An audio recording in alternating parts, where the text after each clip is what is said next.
Brethren, welcome to Shabbat services, and today we will continue in our study series on the Ten Commandments, and this week we are looking at the Second Commandment. So please turn with me to the book of Exodus, and we'll go to Exodus chapter 20, and we'll start in verse 4. Exodus 20, starting in verse 4. You shall not make for yourself a carved image, any likeness that is in the heavens above, or that is in the earth beneath, or that is in the water under the earth. You shall not bow down to them, nor serve them. For I, Yahweh your mighty one, am a jealous mighty one, visiting the iniquity of the fathers upon the children, to the third and fourth generations of those who hate me, but showing mercy to thousands, to those who love me, and keep my commandments. So here, brethren, we have the second commandment, and it is the commandment against idolatry. Now, some people take this to extremes. There are some religious groups that don't allow any form of imagery. They don't have any pictures of themselves, their children. They don't have any artwork. They don't have any statues. That is obviously misrepresenting this commandment. The commandment very clearly tells us, you shall not make for thee any graven image or likeness or anything that is in heaven above or in the earth beneath or that is in the water under the earth. You shall not bow down thyself to them nor serve them. So here the prohibition is not against art and pictures and engravings. The prohibition is against bowing down to idols. This is what we're being talked about. And here we see the position that Yahweh takes with this. For I, Yahweh thy mighty one, am a jealous mighty one, visiting the iniquity of the fathers upon the children, to the third and fourth generations of them that hate me. So Yahweh says he's jealous, and some people have a problem with that. They see all the negative aspects of jealousy, and they have a problem when Yahweh, who is the mighty one of love, says that he is jealous. So one of the things we'll look at in this study is what that actually means to be jealous. And it also says, and showing mercy to thousands of those that love me and keep my commandments. So we're told that the iniquity of the fathers will affect the children to the third and fourth generations, but he will show mercy to thousands that love him and keep his commandments. So let's look at some of these issues, and let's explore this commandment in detail as we go through this study. So the first thing we need to look at is that word jealous. As I say, many people have an issue with that. They don't understand how the mighty one of love can in fact be jealous. So that word is Strong's word H7067, and it's the Hebrew word kana, and it's translated as jealous, and it only applies to the mighty one. It says it appears in the King James Version 6 times, and it is translated as jealous in relation to Yahweh on every one of those 6 occasions. So bear that in mind, and as we go through this study we'll understand exactly what it means by this phrase of godly jealousy. So let's look in a bit more detail at the position that Yahweh takes with idols and idolatry. So please turn forward just a few pages to Deuteronomy chapter 7. And Deuteronomy chapter 7, and we will start in verse 1. Deuteronomy 7, starting in verse 1. When Yahweh your mighty one brings you into the land which you go to possess, and he has cast out many nations before you, the Hittites, the Girgashites, the Amorites, the Canaanites, the Perizzites, the Hivites, and the Jebusites, 7 nations greater and mightier than you. And when Yahweh your mighty one delivers them over to you, you shall conquer them and utterly destroy them. You shall make no covenant with them, nor show mercy to them, nor shall you make marriages with them. You shall not give your daughter to their son, nor take their daughter for your son. For they will turn your sons away from following me, to serve other mighty ones. So the anger of Yahweh will be aroused against you, and destroy you suddenly. But thus you shall deal with them, and you shall destroy their altars, and break down their sacred pillars, and cut down their wooden images, and burn their carved images with fire. For you are a set-apart people to Yahweh your mighty one. Yahweh your mighty one has chosen you to be a people for himself, a special treasure above all the people on the face of the earth. Yahweh did not set his love on you, nor choose you because you were more in number than the other people, for you were the least of all the people.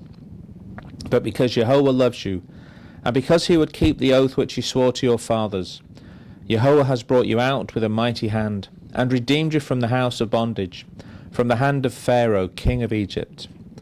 Therefore know that Yahweh your mighty one, he is the mighty one, the faithful mighty one, who keeps covenant and mercy for 1,000 generations, with those who love him and keep his commandments. And he repays those who hate him to their face, to destroy them, and he will not be slack with him who hates him. He will repay him to his face. Therefore you shall keep the commandment, the statutes, and the judgments, which I command you today to observe them. So in this we discover that in verse 5 Yahweh tells us this: But thus shall ye deal with them. Ye shall destroy their altars, and break down their images, and cut down their groves, and burn their graven images with fire. So Yahweh has a zero-tolerance policy for idolatry and for the images and the idols of pagan worship. And indeed he instructs his people to tear these down and destroy them. And if you remember, when the Taliban went into, I think into Afghanistan and places like that, and they destroyed those Buddhist carvings, the Buddhist statues, there was an outcry, but they were basically following what Yahweh was told his people to do. We are to have zero tolerance for pagan religions. We are not to assimilate with them, we are not to accommodate with them. We are to stand fast for Yahweh our mighty one, and we are to do what he tells us. And there's a reason why he takes this very tough line. If you look back in verse 4, it says, For they will turn away thy son from following me, that they may serve other gods. So will the anger of Yahweh be kindled against you, and destroy thee suddenly. So Yahweh is saying, we are not to accommodate, to assimilate, or to tolerate pagan religion or pagan behavior in our assemblies, in our people, in our communities. And obviously that is totally contrary to the way the world is going. The attempt to compromise and assimilate, and the movement for an ecumenical one world religion is gaining pace. But those who are faithful to Yahweh will have none of that. Those who remain faithful to Yahweh will be faithful to him and him alone, and they will not accommodate or assimilate or compromise with pagan gods. And we should take caution, because it says in verse 10, he repays those who hate him to their face, to destroy them. He will not be slack with him who hates him. He will repay him to his face. And that is a very, very frightening thought. If you think about the mighty one that created the universe, he will make it his personal mission to destroy those people that hate him, that turn their back on him, that belittle him, that go after the pagan idolatry that Satan has corrupted on the earth. We should take that as a great warning, brethren. We are the ones who are trying to get close to him, to see him face to face.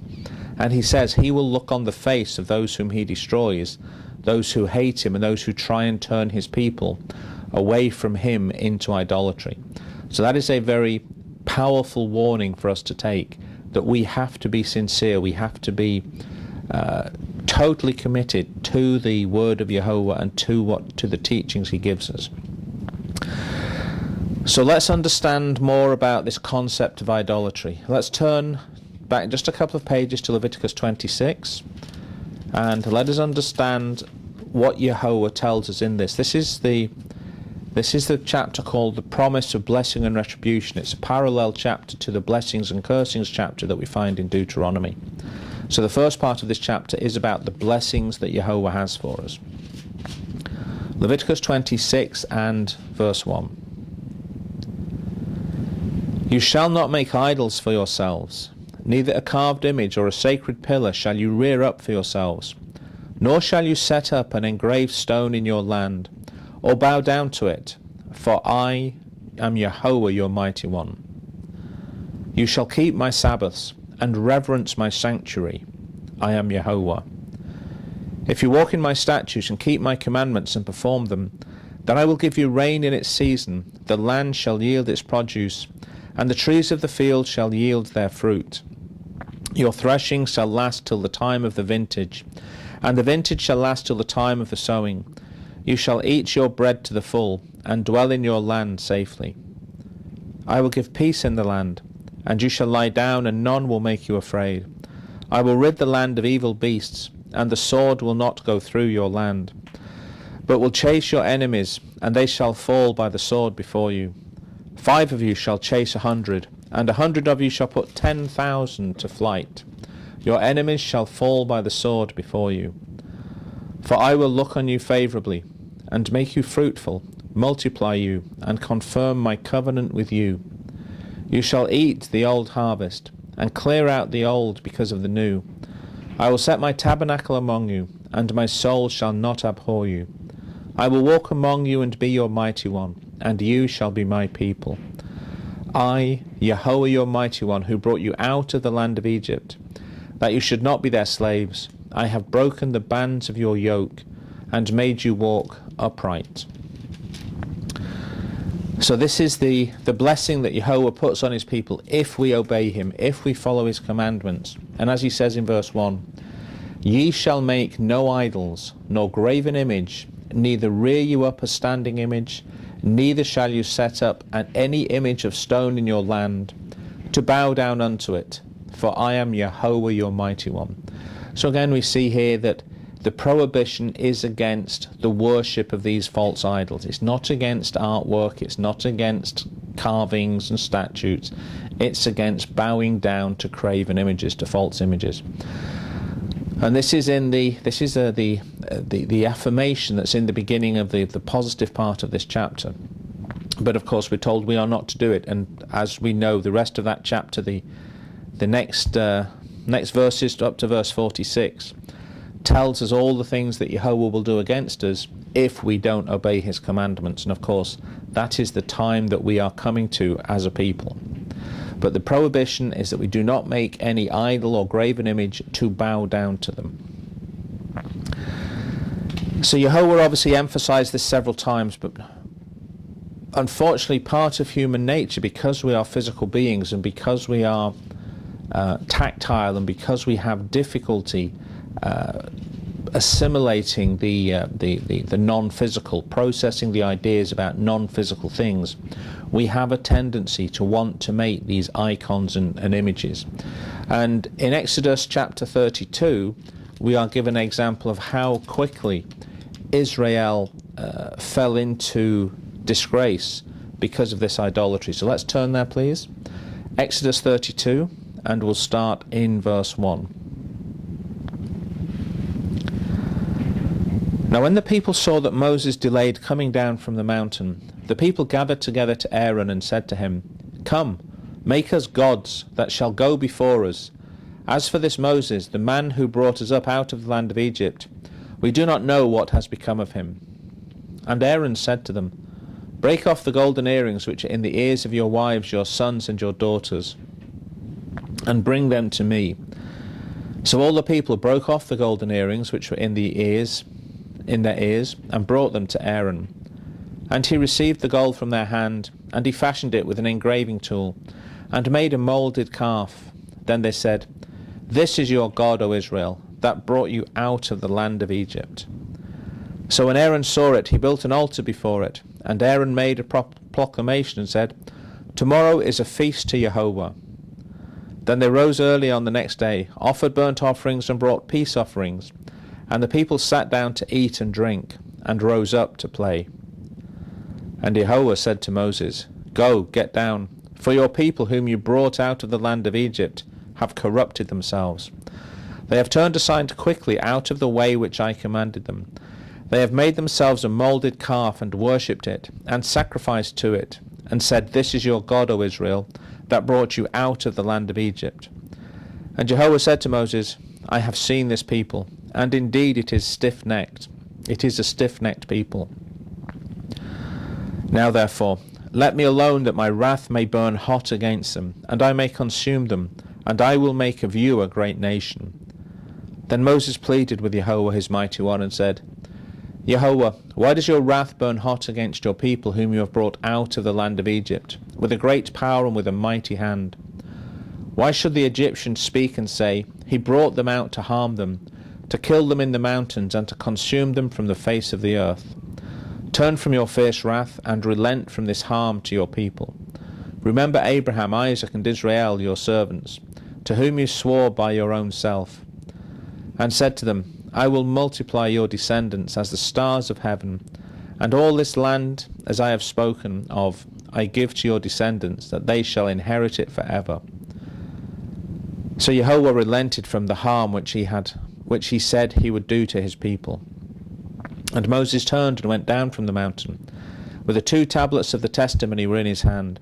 The tablets were written on both sides, on the one side and on the other they were written. Now the tablets were the work of the Mighty One, and the writing was the writing of the Mighty One, engraved on the tablets. And when Joshua heard the noise of the people as they shouted, he said to Moses, There is a noise of war in the camp. But he said, It is not the noise of the shout of victory, nor the noise of the cry of defeat, but the sound of singing I hear.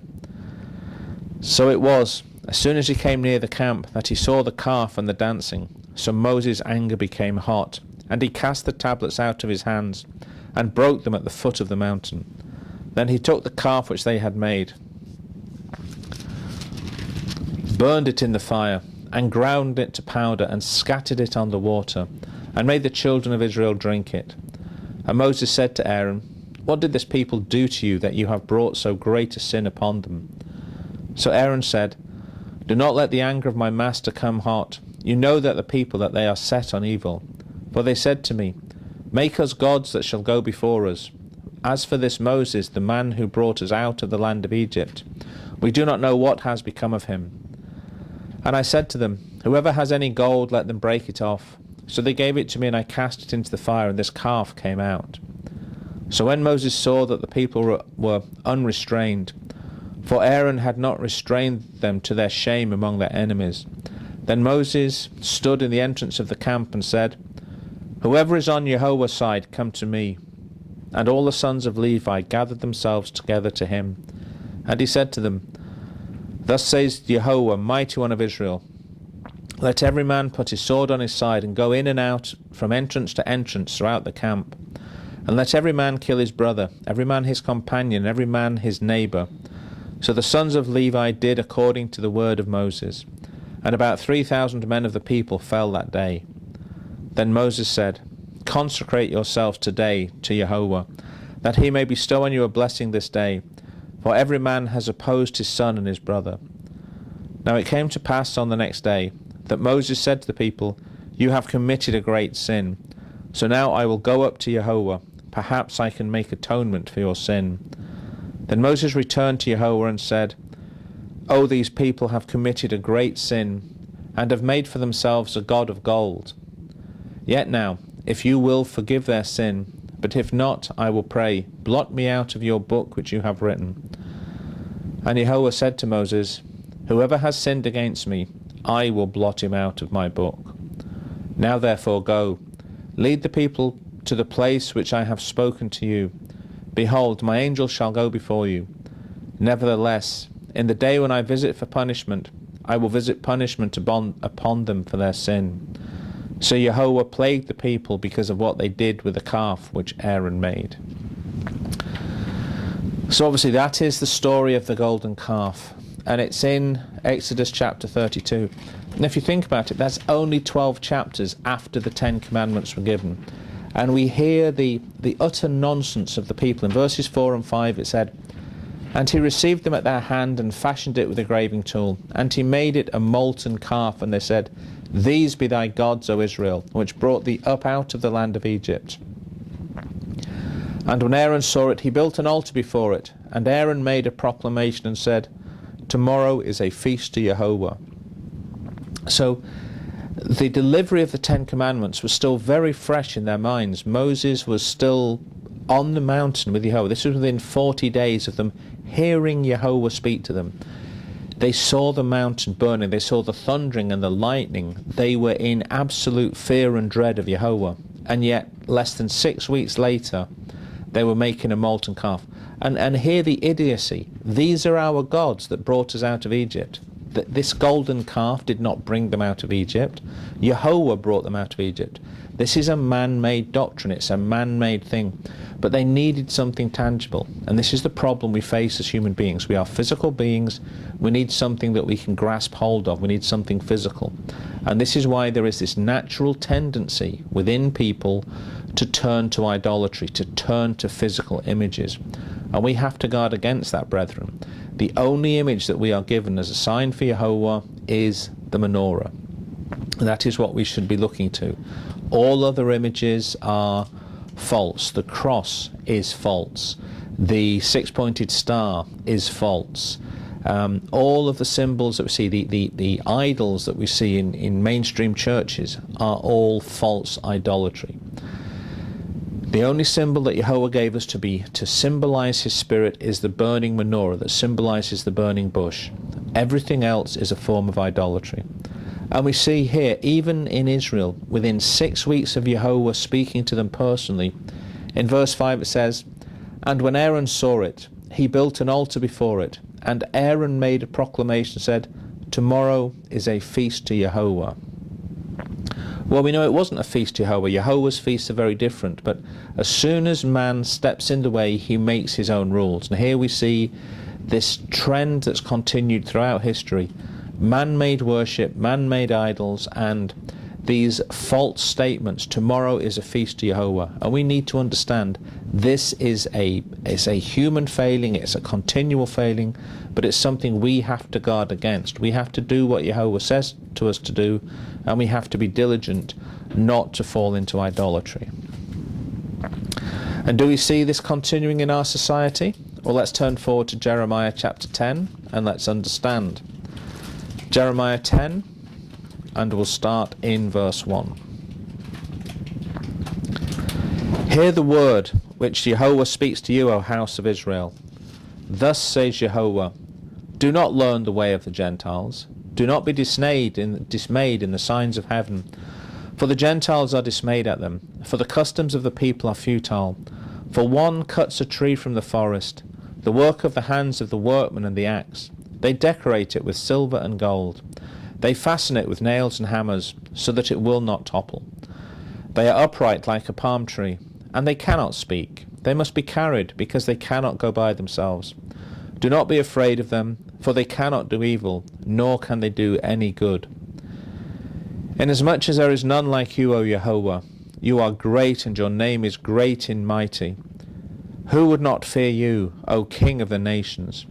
For this is your rightful duty. For among all the wise men of the nations, and in all the kingdoms there is none like you, but they are altogether dull-hearted and foolish. A wooden idol is a worthless doctrine. Silver is beaten into plates. It is brought from Tarshish, and gold from Uphaz, the work of the craftsman, and the hands of the metalsmith. Blue and purple are their clothing. They are the work of skillful men. But Jehovah is the true mighty one. He is the living mighty one, the everlasting King, and at his wrath the earth will tremble, and the nations will not be able to endure his indignation. So here we see, again, we refer to this scripture many times. We always refer to it around the Christmas season when we talk about the people cutting the Christmas trees and bringing them into their homes and decorating them with gold and silver ornaments. But in verse 8 we're told this, they are altogether dull-hearted and foolish. A wooden idol is a worthless doctrine. And we need to understand that when we are tempted, when we feel that we would like to have some sign or symbol that we carry with us or wear around our necks or whatever we've been accustomed to doing, we need to understand that these are worthless doctrines, that these are dull-hearted and worthless, and we should be focusing on a living relationship with Jehovah, not holding on to some dead piece of wood or some silver or gold, but on having a living, vibrant relationship with Jehovah. That is what we're supposed to be doing. So we have this strong admonition against idolatry. And Jehovah says that he is a jealous God. So let's understand what he means by this. Please turn forward to Ezekiel chapter 39, and let us understand this concept of Yahweh being jealous. Ezekiel 39, and we'll start in verse 21. I will set my glory among the nations. All the nations shall see my judgment which I have executed, and my hand which I have laid on them. So the house of Israel shall know that I am Yahweh their mighty one, from that day forward. The Gentiles shall know that the house of Israel went into captivity for their iniquity, because they were unfaithful to me. Therefore I hid my face from them.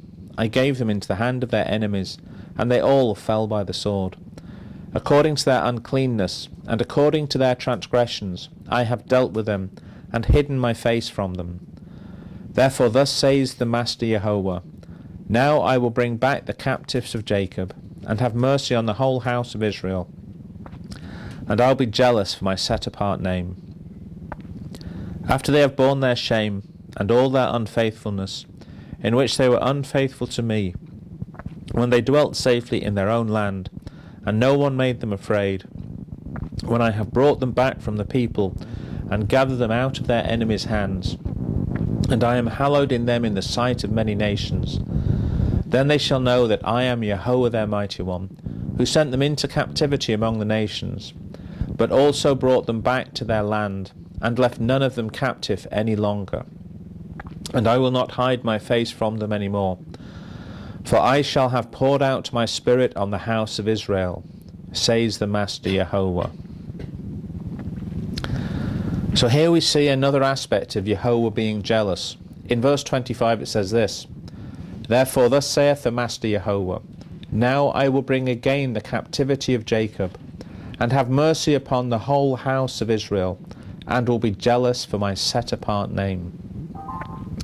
So Yahweh is jealous for his name, and he's set his name on these people. So Yahweh is jealous for his chosen people. And that word jealous that we see there comes from Strong's word H7065, which is kana. And it says, to envy, be jealous, to be envious, to be zealous. To be jealous of, to be envious of, to be jealous for, to excite to a jealous anger, or to provoke to jealous anger, or cause jealousy.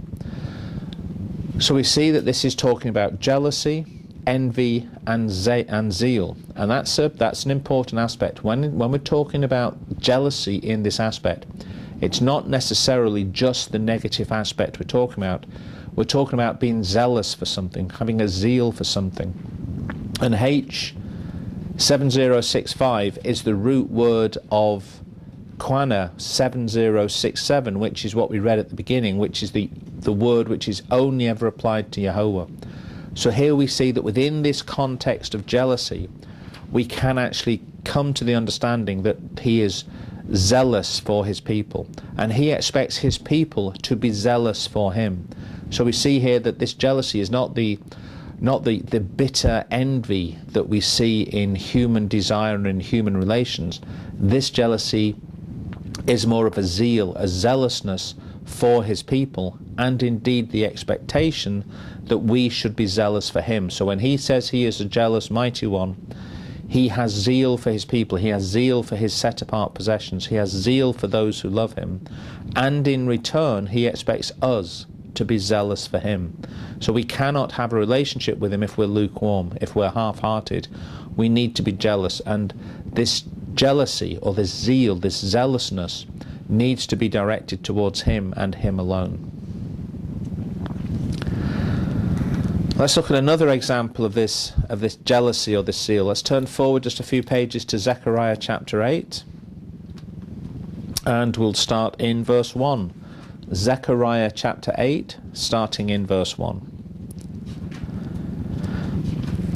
Again the word of Yahweh of hosts came, saying, Thus says Yahweh of hosts, I am zealous for Zion with great zeal. With great fervour I am zealous for her. Thus says the Master, I will return to Zion and dwell in the midst of Jerusalem. Jerusalem shall be called the city of truth, the mountain of Yahweh of hosts, the set-apart mountain. Thus says Yahweh of hosts, Old men and old women shall again sit in the streets of Jerusalem, each one with his staff in his hand because of great age. The streets of the city shall be full of boys and girls playing in the streets. Thus says Jehovah of hosts, it is marvellous in the eyes of the remnant of this people in these days. Will it also be marvellous in my eyes, says Jehovah of hosts. Thus says Jehovah of hosts, behold, I will save my people from the land of the east, and from the land of the west. I will bring them back, and they shall dwell in the midst of Jerusalem. They shall be my people, and I will be their mighty one, in truth and righteousness. So this is obviously an end-time prophecy. This is Jehovah saying he'll bring the remnant of Israel back from the east and the west.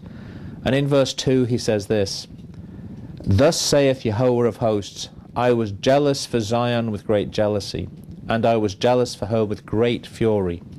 And that's the King James translation. And if we listen to this in the New King James, it says, I am zealous for Zion with great zeal, and with great fervour I am zealous for her.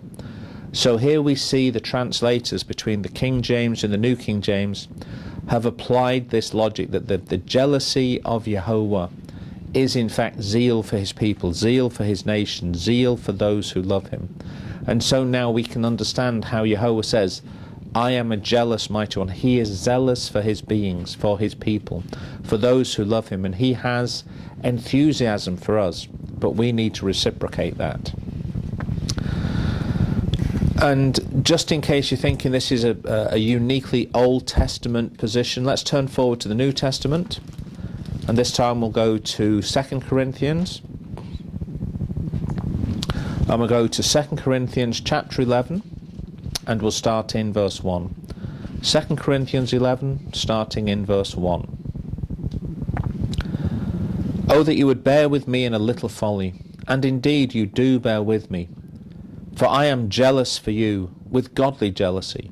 For I have betrothed you to one husband, that I may present you as a chaste virgin to Messiah. But I fear, lest somehow, as the serpent deceived Eve by his craftiness, so your minds may be corrupted from the simplicity that is in Messiah. For if he who comes preaches another Yehoshua, whom we have not preached, or if you receive a different spirit which you have not received, or a different gospel which you have not accepted, you may well put up with it. So here Paul tells us in verse 2, For I am jealous over you with godly jealousy, for I have espoused you to one husband, that I may present you as a chaste virgin to Messiah. And in the Greek, that word translated as jealousy is the word, Strong's word G2206, which is zelu, which is the root word of the word zealot.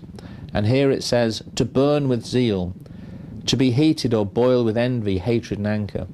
In a good sense, to be zealous in the pursuit of good, to desire earnestly to pursue, to desire one earnestly, to strive after, to busy oneself about him, to exert oneself for one, that he may not be far from me, to be the object of zeal of others, to be zealously sought after, or to envy. So here in the Greek understanding, the word zelo is where we get the word zeal, the word where we get zealous and zealot. And that is the same concept as is coming from the Hebrew word jealous. So it is a zeal. So Yehovah is saying, I am Yehovah your mighty one. I am a zealous mighty one. And he is zealous for his people. And he expects us to be zealous for him. We need to have this enthusiasm, this desire, this inner urging to do his will and to do that which is righteous in his sight. Then he will know that we are his people. Then he will pour his blessing upon us. Okay? So we need to have this zealous, this zeal for him, if we are going to be his in the time of the end.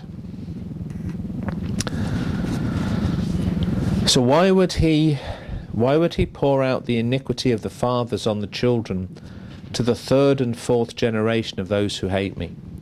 Well, let's understand the scriptural basis of this, and let us understand what Yehovah was really telling us. So please turn back into the Old Testament, and this time we'll go to Ezekiel chapter 18. And we'll start in verse 1. Ezekiel 18, starting in verse 1. The word of Yahweh came to me again, saying, What do you mean when you use this proverb concerning the land of Israel, saying, The fathers have eaten sour grapes, and the children's teeth are set on edge? As I live, says the Master Yahweh, you shall no longer use this proverb in Israel. Behold, all souls are mine, the soul of the Father as well as the soul of the Son is mine. The soul who sins shall die.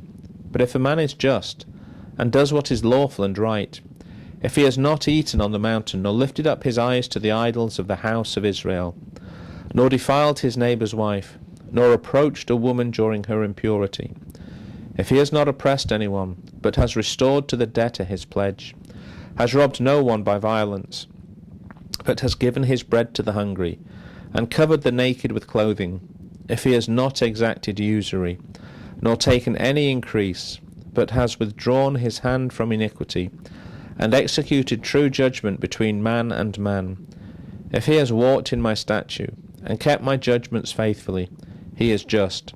He shall surely live, says the Master Yahweh.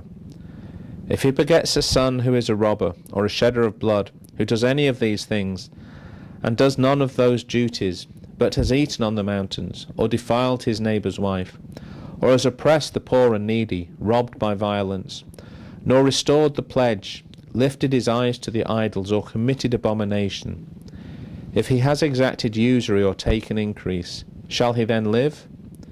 He shall not live. For if he has done any of these abominations, he shall surely die, his blood shall be upon him.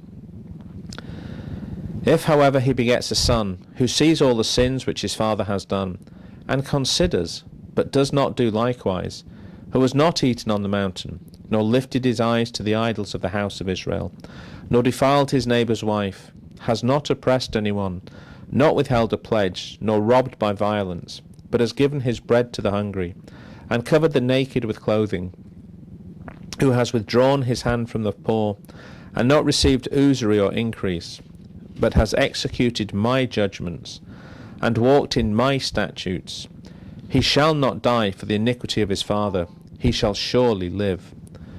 As for his father, because he cruelly oppressed, robbed his brother by violence, and did what is not good among his people, behold, he shall die for his iniquity. Yet you say, Why should the son not bear the guilt of the father? Because the son has done what is lawful and right, and has kept all my statutes and observed them, he shall surely live. The soul who sins shall die. The son shall not bear the guilt of the father, nor the father bear the guilt of the son. The righteousness of the righteous shall be upon himself, and the wickedness of the wicked shall be upon himself. But if a wicked man turns from all his sin which he has committed, keeps all my statutes, and does what is lawful and right, he shall surely live, he shall not die. None of the transgressions which he has committed shall be remembered against him. Because of the righteousness which he has done, he shall live. Do I have any pleasure at all that the wicked should die, says the Master Yahweh, and not that he should turn from his ways and live? But when a righteous man turns away from his righteousness, and commits iniquity, and does according to all the abomination that the wicked man does, shall he live? All the righteousness which he has done shall not be remembered, because of the unfaithfulness of which he is guilty, and the sin which he has committed, because all of them he shall die. Yet you say, The way of the master is not fair. Hear now, O house of Israel.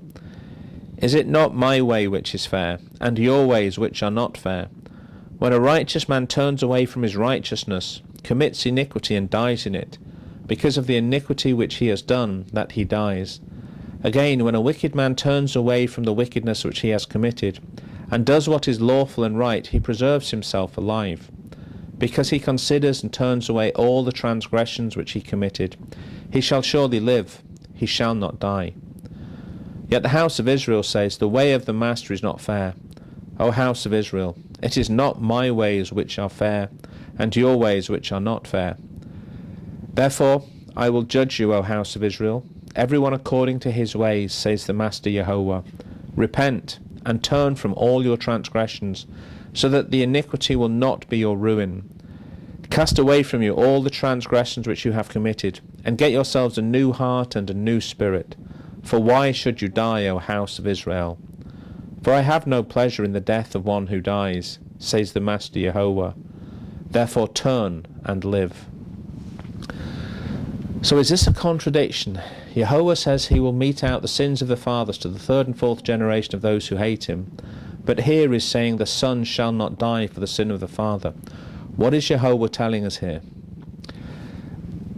In verse 20 he says, the soul that sinneth, it shall die. The son shall not bear the iniquity of the father, neither shall the father bear the iniquity of the son.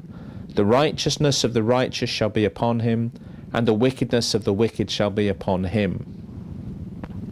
So Jehovah is saying we are judged for our own behavior, we are judged for our own actions. So if the father sins and the son continues in that sin, then they are both judged for their unrighteousness.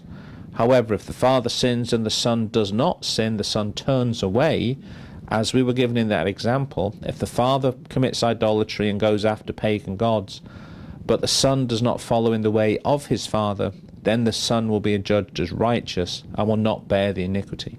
And this is what Jehovah was telling us. Typically in families we emulate the behavior of our parents. We learn from those around us. And if our parents and our society and the authority figures in our community are all going after idolatry, if they're all going after pagan worship, as we see in the Catholic Church, as we see in Sunday keeping, as we see in all the pagan religions that are being assimilated into our society, when society accepts and tolerates that, then the behavior of the parents, the behavior of society is picked up by the children, and they continue in that behavior. And that's why it says the sins of the fathers will be meted out on the third and fourth generation of those who hate him. And so here we're seeing, if people don't take personal responsibility, if people don't make the choice to go the way of Jehovah and they just follow what their fathers and what their communities have done, they will still be unrighteous. Even if they're in ignorance, they are still in unrighteousness, and they will bear the penalty for that unrighteousness. Whereas if they choose to follow the way of Jehovah, if they choose to turn away from that unrighteousness, they will then be forgiven for them. And that's what Jehovah wants. In verse 32 he says, for I have no pleasure in the death of him that dieth, saith the Master Jehovah. Wherefore turn yourselves and live. Jehovah does not want to see punishment on Israel. He does not want to see America and Britain destroyed. He does not want to see 90% of our population killed in the coming end times. But that is the inevitable result of us turning from him, going into paganism, and allowing Satan to set the agenda for our society. That is the net result of turning our back on Jehovah.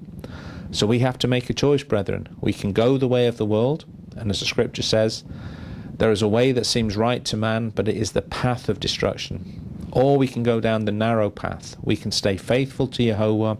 We can be numbered in that small flock of people who choose his will, who observe the Sabbath day, who do what Jehovah tells us to do, and we will be saved. And because of the example of the parents, our children will be saved, because they will follow our example, and they will be brought to that place of safety. So, brethren, we need to understand the sins of the fathers are meted out on the children because the children continue in that sin and propagate that sin. And in verse 26 there's this statement, when the righteous man turns and does iniquity, he shall die. And that, brethren, is the fundamental undermining of the once saved, always saved doctrine. It is a false doctrine. It is a happy, clappy, irrelevant statement. It has nothing to do with the teaching of Jehovah. If a righteous man turns from his righteousness and sins, he shall die. His name is blotted out of the book of life. Whereas if a wicked man turns from his wickedness and does righteousness, his name is entered into the book of life. This is the law of Jehovah. So the once saved, always saved doctrine is a false doctrine. It is a satanic deception, and it is going to cause millions of people to fall in the time of judgment and at the time of the end. And we need to be aware of that. And let's look at one other witness as to why it is bad for the children when their fathers turn after false doctrine. Let's turn back to the Psalms, and we'll go to Psalm 106 and start in verse 28. Psalm 106, starting in verse 28. They joined themselves also to Baal of Peor, and ate sacrifices made to the dead. Thus they provoked him to anger with their deeds. And the plague broke out among them.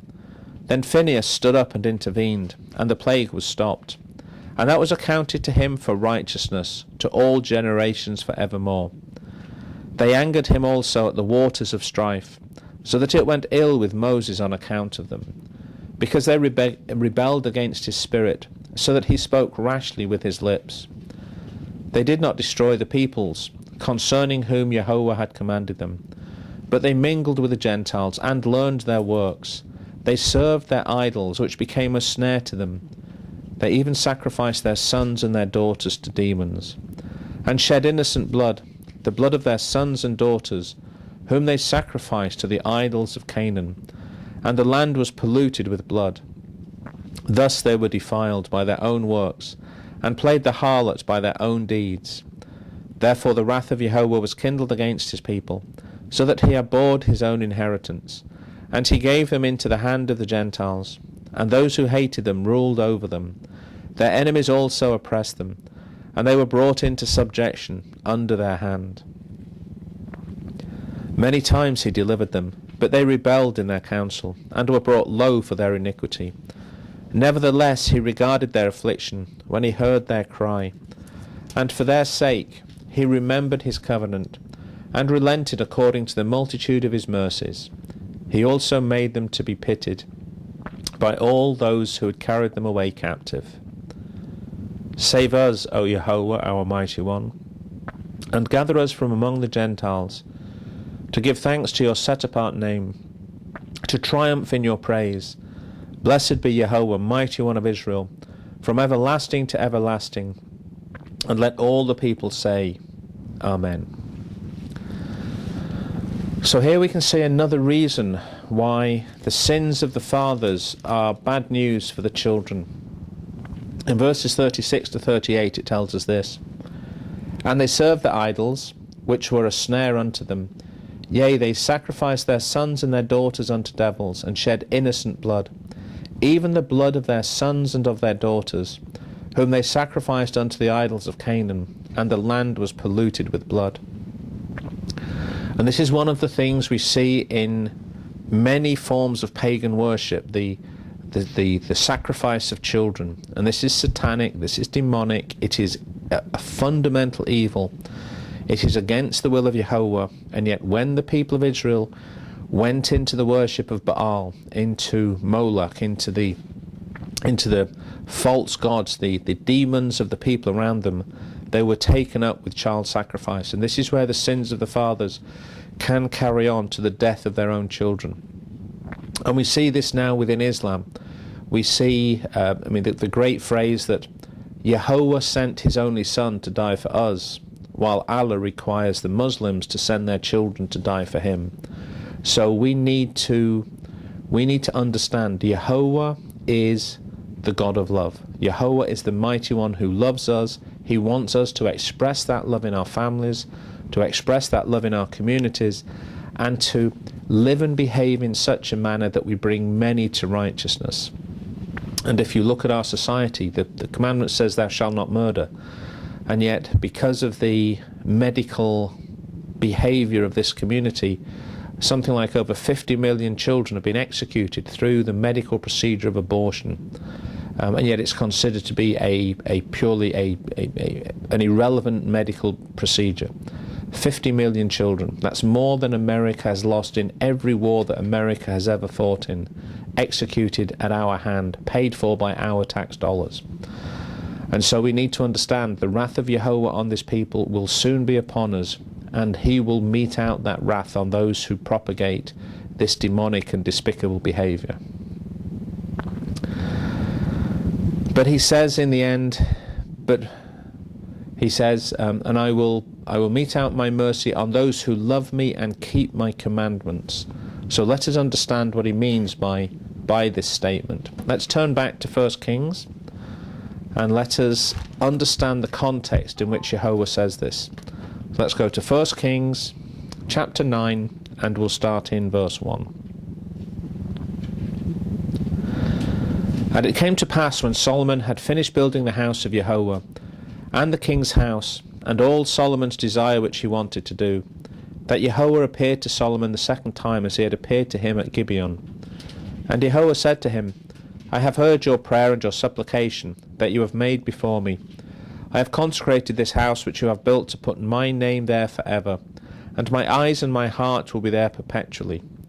Now, if you walk before me as your father David walked, in integrity of heart, and in uprightness, to do according to all that I have commanded you, and if you keep my statutes and my judgments, then I will establish the throne of your kingdom over Israel forever, as I promised David your father, saying, You shall not fail to have a man on the throne of Israel. But if you or your sons at all turn from following me, and do not keep my commandments and all my statutes which I have set before you, but go and serve other gods and worship them, then I will cut off Israel from the land which I have given them, and this house which I have consecrated for my name I will cast out of my sight. Israel will be a proverb and a byword among all the people. And as for this house which is exalted, everyone who passes by it will be astonished, and will hiss and say, Why has Jehovah done this to the land and to this house? Then they will answer, Because they forsook Jehovah their mighty one, who brought their fathers out of the land of Egypt, and have embraced other gods, and worshipped them, and served them. Therefore Jehovah has brought all this calamity on them. So, again we see this statement in verses 6 and 7. But if ye shall at all turn from following me, ye or your children, and will not keep my commandments and my statutes which I have set before you, but go and serve other gods and worship them, then will I cut off Israel. Here we again see this statement from Jehovah. Our relationship with him is covenantal. It is conditional. If we do his will, he will love and bless us. But if we turn away from him and go after other gods, he will cut off Israel. So we need to understand our relationship is covenantal. It is a contract. If we do this, he will do that. If we do something else, he will do the other. And we see time and time and time again, Israel turns away from Jehovah. They go after the gods of the people around them, and they bring his wrath upon them. And just as the warning was given to Solomon, let's look at Nehemiah just a few chapters further forward, and let us understand what Nehemiah understood about this issue. Nehemiah chapter 1, and we'll start in verse 1. The words of Nehemiah the son of Hachaliah. It came to pass in the month of Chislev, in the 20th year, as I was in Shushan the citadel, that Hanani, one of my brethren, came with men from Judah, and I asked them concerning the Jews who escaped, who had survived the captivity, and concerning Jerusalem. And they said to me, The survivors who are left from the captivity in the province are there in great distress and reproach. The wall of Jerusalem is also broken down, and its gates are burned with fire. So it was, when I heard these words, that I sat down and wept, and mourned for many days. I was fasting and praying before the mighty one of heaven. And I said, I pray Jehovah, mighty one of heaven, O great and awesome mighty one, you who kept your covenant and mercy with those who love you, and observe your commandments, please let your ear be attentive, and your eyes open, that you may hear the prayer of your servant which I pray before you now, day and night, for the children of Israel, your servants, and confess the sins of the children of Israel, which we have sinned against you. Both my father's house and I have sinned. We have acted very corruptly against you, and have not kept the commandments, the statutes, nor the ordinances which you have commanded your servant Moses. Remember, I pray, the word that you commanded your servant Moses, saying, If you are unfaithful, I will scatter you among the nations. But if you return to me and keep my commandments and do them, though some of you were cast out to the farthest parts of the heavens, yet I will gather them from there and bring them to the place which I have chosen as a dwelling for my name. Now these are your servants and your people, whom you have redeemed by your great power and by your strong hand. O Master, I pray, please let your ear be attentive to the prayer of your servant, and to the prayer of your servants who desire to fear your name, and let your servant prosper this day. I pray, and grant him mercy in the sight of man, for I was a king's cupbearer. So what did Nehemiah pray? In verse 9 he said this, But if ye turn unto me and keep my commandments and do them, though they were of you cast out to the utmost parts of heaven, yet will I gather them from thence, and I will bring them unto the place that I have chosen to set my name there.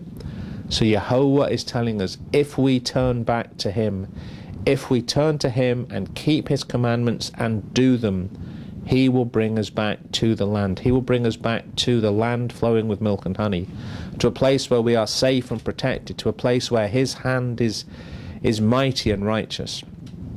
But we have to turn back to him and to do his commandments. And again, people say, well, that's Old Testament stuff. The commandments were nailed to the cross. We just have to find Jesus at the bus stop and everything's fine. Let us look whether that is a true statement. Please turn forward into the New Testament. Let us go to the Gospel of John and let us see whether this is just an Old Testament doctrine or whether we find any evidence for this in the New Testament. Let's go to John chapter 14, and we will start in verse 15. John 14, starting in verse 15.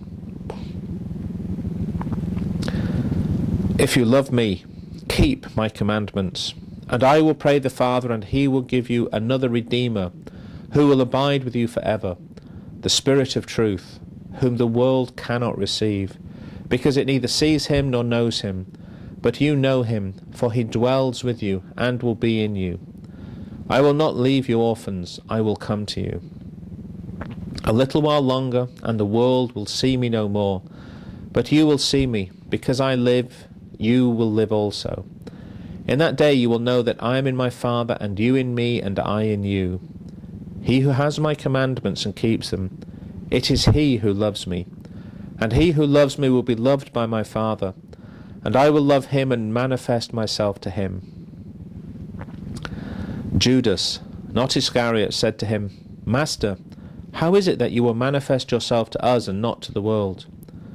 Yehoshua answered and said to him, If anyone loves me, he will keep my word, and my Father will love him, and we will come to him and make our home with him. He who does not love me does not keep my words, and the word which you hear is not mine, but the Father's who sent me. So obviously this is Yehoshua speaking. He is relaying to the disciples the words of Yehovah, and in verse 15 he says this, If you love me, keep my commandments. So I don't know how anybody can say they can read the New Testament and see that the commandments were done away with. Yehoshua says very clearly this explicit statement, if you love me, keep my commandments. It can't get much clearer than that. If we love him, we are to keep his commandments. And if we keep his commandments, he will come to us and manifest himself to us, fill us with the Ruach HaKodesh, and we will come into that intimate relationship between Yehoshua and Yehovah, if we keep his commandments. So brethren, it can't be much more conclusive than that. The second commandment says that we are to be zealous for Yehovah. We are not to go after the gods of the nations. We are to have a zero tolerance policy for the gods of the nations. And in doing so, we will be blessed, our children will be blessed, our communities and our society will be blessed. But if we turn away from him, his wrath will be upon us. And we need to love him and keep his commandments. So let's bring this study to a close. Let's turn back to the Old Testament and go to Isaiah chapter 2. And we'll start in verse 1. Isaiah 2, starting in verse 1. The word that Isaiah the son of Amos saw concerning Judah and Jerusalem. Now it came to pass in the latter days that the mountain of Jehovah's house shall be established on the top of the mountains, and shall be exalted above the hills, and all nations shall flow to it. Many people shall come and say, Come and let us go to the mountain of Jehovah, to the house of the mighty one of Jacob. He will teach us his ways, and we shall walk in his paths. For out of Zion shall go forth the law, and the word of Jehovah from Jerusalem. He shall judge between the nations, and rebuke many people.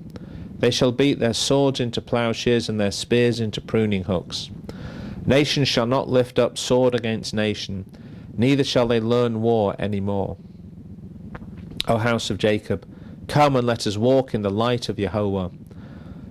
For ye have forsaken your people, the house of Jacob, because they are filled with eastern ways. They are soothsayers like the Philistines, and they are pleased with the children of foreigners. Their land is also full of silver and gold, and there is no end to their treasures. Their land is also full of horses, and there is no end to their chariots. Their land is also full of idols.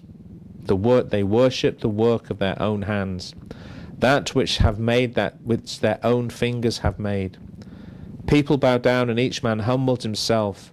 Therefore do not forgive them. Enter into the rock, and hide in the dust, from the terror of Jehovah, and the glory of his majesty. The lofty looks of man shall be humbled, the haughtiness of men shall be bowed down. And Jehovah alone shall be exalted in that day. For the day of Jehovah of hosts shall come upon everything proud and lofty, upon everything lifted up. And it shall be brought low, upon the cedars of Lebanon that are high and lifted up, and upon the oaks of Bashan, and upon the high mountains, and upon all the hills that are lifted up, upon every high tower, and upon every fortified wall, upon all the ships of Tarshish, and upon all the beautiful sloops. The loftiness of man shall be bowed down, and the haughtiness of men shall be brought low. Jehovah alone will be exalted in that day, and the idols he shall utterly abolish. They shall go into the holes in the rocks and into the caves of the earth, from the terror of Jehovah, and the glory of his majesty, when he arises to shake the earth mightily.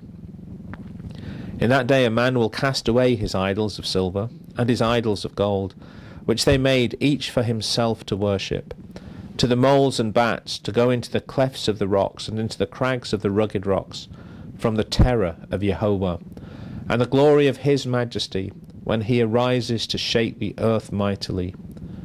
Sever yourselves from such a man, whose breath is in his nostrils, for what account is he? So obviously this is an end-time prophecy. This is Isaiah talking about the latter days, about the time of the end, about the time when Yehoshua returns to regain his rightful place as King of Kings and Master of Masters and ruler of all the earth. And in verse 20 it says, In that day a man shall cast his idols of silver and his idols of gold which they made, each one for himself to worship, to the moles and to the bats. And here we see that just as Israel made themselves a golden calf, which they said, This is our God who brought us out of the land of Egypt, in the day of terror, when Yehoshua returns in vengeance and righteousness, men will throw these worthless idols away, the idols of silver and gold. And they will run in fear from Jehovah, because they know the truth. The law of Jehovah is in the hearts of all men. It is just whether we choose to accept that or to rebel against it. And so we know that in the time of the end, we need to be standing up for him. We need to be holding fast to his law and his truth, and to do that which is righteous in his sight. And we need to turn away from idols, turn away from idolatry, turn away from false gods, turn away from the desires of our own hearts, and be zealous for the desire of Jehovah and for his law. Now some people say, well, we're in a modern society, we don't have idols, we don't worship them, we don't sacrifice our children. But in the New Testament it gives us a very clear indication of how idolatrous our society has become. So let's close this Bible study, please, by turning to the book of Colossians. We'll go to Colossians chapter 3. And we'll start in verse 1. Colossians 3, starting in verse 1. If then you were raised with Messiah, seek those things which are above, where Messiah is sitting at the right hand of the Mighty One. Set your mind on things above, not on the things of the earth. For you died, and your life is hidden with Messiah in the Mighty One.